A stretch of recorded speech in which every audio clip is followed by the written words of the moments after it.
경기도민들이 궁금했던 내용들을 물건으로 풀어보는 시간, 미래를 그리다 랜덤박스. 안녕하세요. 진행을 맡게 된 아나운서 박연경입니다.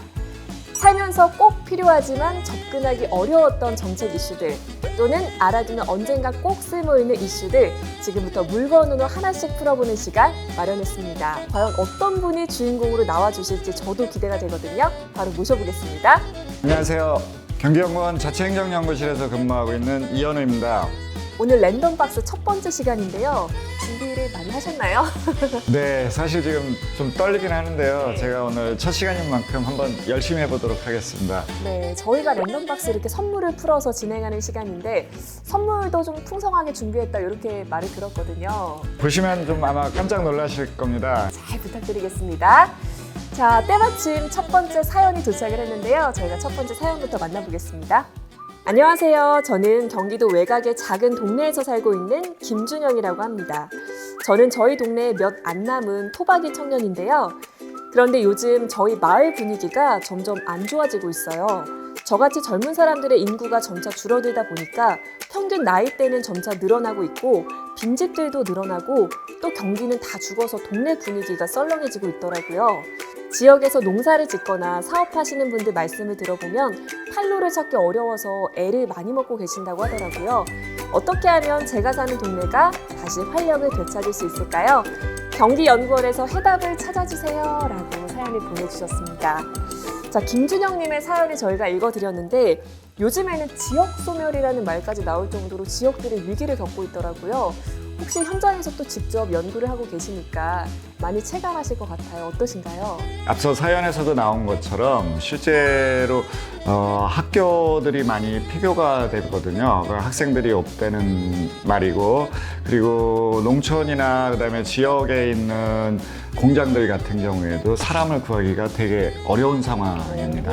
지난 10여 년간 대부분의 시도에서 나이 드신 분들의 이제 인구 비율이 점점 우리가 증가가 하게 되고 지방의 인구는 점차 줄고 있어요. 이 코로나19 이 팬데믹의 영향으로 지역 경제 불황이 심각화되면서 이 지역 경제 활성화 대책이 아주 시급한 상황입니다. 네, 상황은 이렇게 심각한데 혹시 경기연구원에서 이런 고민 해결해 줄 수 있는 방법이 있을까요? 제가 오늘 사연 주신 김준영 씨처럼 네. 지역을 살리고 싶은 분들을 위해서 선물을 준비했습니다. 뻥튀기를 준비하신 이유가 있을 것 같은데 박사님 혹시 뻥튀기 좋아하시나요?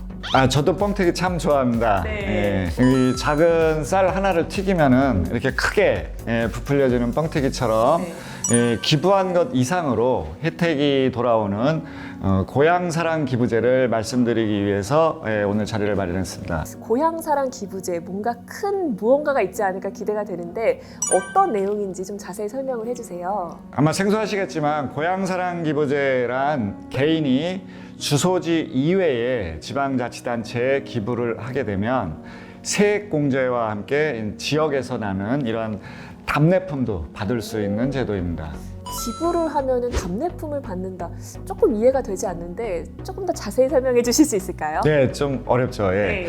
지방자치단체는 이제 기부금을 받고 그 기부금으로 지역 홍보를 하고 어려운 지역 내 경제 활성화를 유도할 수 있고 기부자는 그에 대한 대가로다 답례품을 지역에서 나는 특산품이나 생산품 이런 걸 받아서 지역 발전에 기여할 수 있는 건전한 기부 문화를 조성함과 동시에 지역 주민들이 기부자들의 제공하는 답례품을 통해서 지역 홍보와 지역 경제를 살리고 또 일자리도 창출할 수 있는 일석삼조의 효과를 누릴 수 있습니다. 일석이조도 아니고 일석삼조요. 혹시 이게 도입된 계기가 있을까요? 지방의 인구 감소와 그 지역 경제 불황이 심각한 문제이거든요. 그러니까 그 여파로 지역의 평균 재정 자립도라는 것이 있습니다. 지방이 어느 정도 자립을 할 수 있느냐라는 의미인데요. 그 지방 재정 자립도가 2016년에 52.5%에서 21년에 48.7%까지 내려왔으니까요. 그래서 점점 낮아지고 있기 때문에 우리나라 국민들이 내는 세금 비중 중에 국가가 내는 분을 국세라고 하죠. 국세가 80%라고 하면 지방자치단체 내는 지방세는 약 20% 비율로 나타나고 있거든요. 그러니까 국세에 비해서 지방세 비중이 굉장히 낮네요. 이러한 지방재정 상황 속에서 우리나라가 가지고 있는 이 상부상조의 전통을 계승한 기부 문화를 확대하여 이 지역에 대한 애양심을 제고하고 지방자치단체의 지역 내 경제 활성화를 일으킬 수 있는 촉매제 역할을 위해서 금년 2023년 1월 1일부터 이 고향사랑기부제라는 제도를 도입하게 된 거죠. 혹시 기부자 입장에서 답례품을 어느 정도 받을 수 있나요? 기부자들에게는 기부 금액의 이 30% 이내에 해당하는 답례품이 제공이 됩니다. 예를 들어 10만 원을 기부를 하게 되면 30%인 최대 3만 원까지에 상당하는 상품을 지역 내에서 생산, 가공한 답례품으로 드리게 되는 거죠. 혹시 고향사랑 기부제 기부를 하면은 세액공제도 될까요? 당연히 가능합니다. 기부 금액 10만 원 이하의 경우에는 전액 세액공제가 되고요. 기부 금액이 10만 원을 넘어가는 부분에 대해서는 16.5%를 공제받을 수 있게 되는 거죠. 이어서 두 번째 선물 상자에는 어떤 게 들어있을지 저도 좀 기대가 되거든요. 팽이네요, 팽이. 팽이를 준비하신 이유가 있을 것 같은데요. 고향사랑 기부제는 좀 빙글빙글 돌아가는 팽이처럼 지방자치단체와 지역 주민 그리고 기부자가 균형 있게 상생하는 선순환 구조를 이루기 때문입니다. 선순환이 된다고 말씀을 하셨는데 자세히 설명을 좀 부탁드릴게요. 저희 경기연구원에서 조사한 결과에 따르면은 고향사랑 기부제를 통해서 하나의 지자체에서 이 생산할 수 있는 지역 경제 파급 효과가 있습니다. 그래서 생산 유발 효과라는 것이 있는데 약 10억 9,300만 원 정도, 그리고 부가가치 유발 효과라고 있어요. 그래서 약 5억 5,700만 원 정도로 나왔습니다. 그리고 답례품으로 인한 취업 유발 효과도 있거든요. 그 답례품으로 또 취업까지 할 수 있는 기회가 있다고 하니까 말 그대로 선순환 구조, 효과가 엄청나네요. 지방자치단체는 기부금을 통해서 적지만 새 수입을 확보를 할 수 있고, 이렇게 만들어진 기부금으로 지역 주민들에게 필요한 다양한 복지사업 쪽에 활용할 수 있습니다. 주민들도 답례품 생산을 통해서 이 지역 내 경제를 활성화시키고 일자리를 늘려서 지역이 살아나는 그러한 선순환 구조를 이루어질 것으로 기대를 하고 있는 거죠. 많은 분들에게 참 도움이 되는 고향사랑 기부제, 또 이렇게 좀 선물로 저희가 풀어보니까 이해하기 쉽게, 좀 알기 쉽게 쏙쏙 이해가 되는 것 같은데, 마지막 선물 상자도 한번 열어보겠습니다. 돼지 저금통이네요. 박사님, 묵직한데요?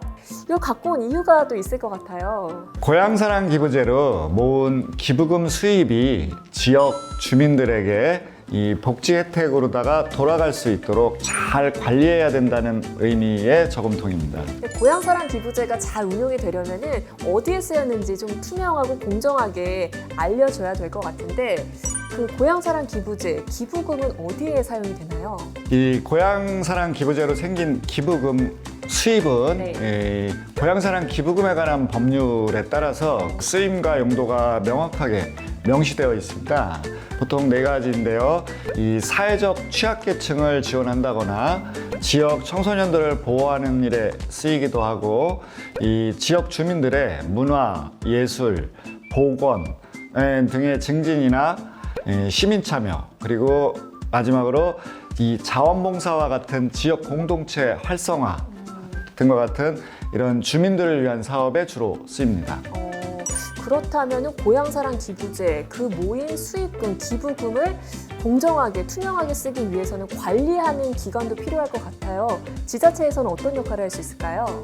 지방자치단체는 이 고향사랑 기부금으로 모은 재원으로 고향사랑 기금을 의무적으로 만들어야 합니다.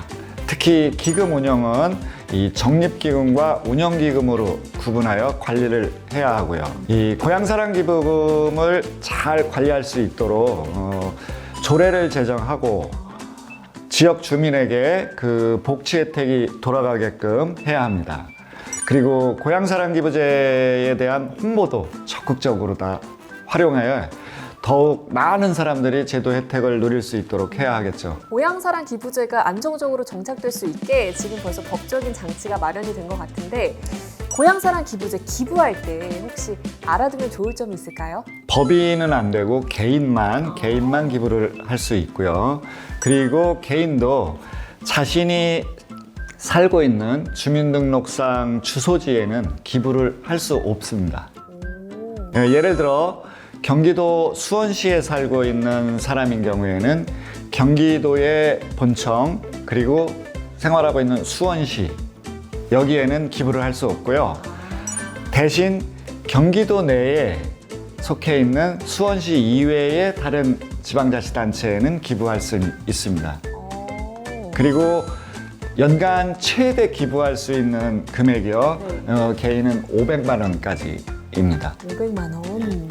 개별적인 전화나 문자, 그리고 직접 방문 등을 통한 이런 기부 강요를 한다든지 모금 활동을 한다든지 이런 네. 부분은 제한돼 있습니다.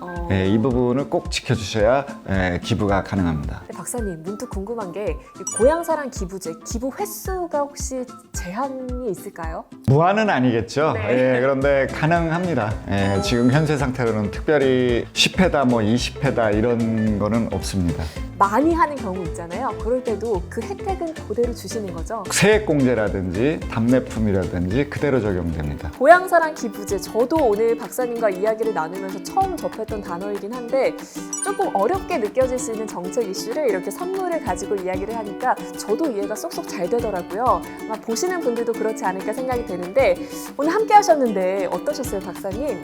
즐거운 시간이었습니다. 이게 어려운 제도를 홍보를 하기 위해서 이렇게 간단한 선물을 이용해서 쉽게 전달을 할 수 있는 기회가 돼서 저도 참 즐거운 시간이 되었습니다. 네, 고맙습니다. 네, 앞으로도 많은 분들 고향사랑 기부제에 대해서 많은 관심 보내주셨으면 좋겠습니다. 경기도민들이 궁금해하는 정책 이슈들 선물로 풀어보는 미래를 그리다 랜덤박스.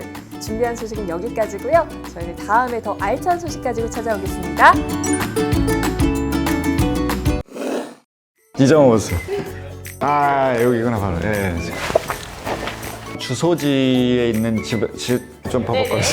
저희는 다음 주에가 아니죠. 저희는 다음 주 죄송합니다.